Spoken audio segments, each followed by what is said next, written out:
A lot of people are aware that there's a connection between music and math, how to read notes and the value of notes and all the fractional values involved, but also in the abstract thinking that goes into the process of creating a song. The math helps you up to a certain point, and then the creativity takes over. And when you blend those two things together, you get a very powerful combination of good music.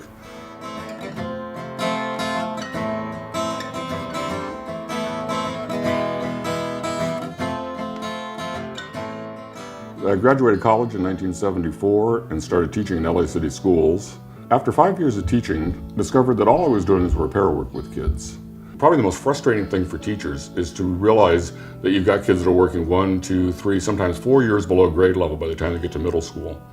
My son Nick was born in January of 1980. Over the first few years of his life, everything he did seemed to be involved in some form of creativity. And as he got a little bit older, it became really obvious that he had a very analytical mind. I had the opportunity to discuss math ideas that were way beyond his years. And so I had to come up with ways to speak with him about these things that made sense to him.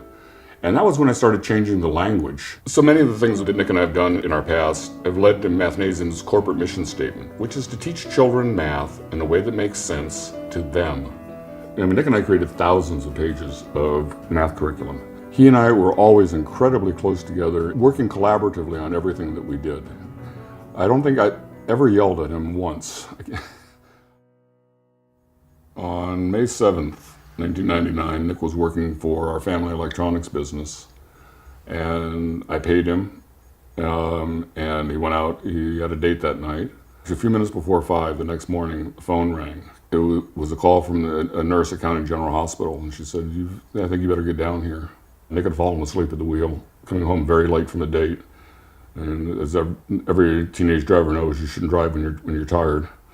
But he did a solo car spin out in front of County General Hospital, and he passed that day. My wife and I sat down, and we said, so where do we go from here? We found this Buddha statue, and it's the Buddha releasing a fish back into the river. This was kind of our release of, all the goings on with our son's passing. With Nick not being here, probably the greatest memorial that we can do is to make this work that was based on his thinking, to indeed bring it to a larger audience. It was 3 years later that I met Peter and David and we started Mathnasium. We're literally worldwide now. There are Mathnasiums on every continent but Africa and Australia. The first trip I took for Mathnasium was we opened our first international center. I spent a week doing interviews and training staff, all kinds of things. And when I was ready to leave, my host there gave me a present, this picture. And when I looked at it, I said, I have no idea how important this is to me and my wife. And this was the universe bringing the fish back in multiplicity, in the number of adults and the number of kids whose lives have been touched by Nick's presence, and all the people we've touched with the Mathnasium method.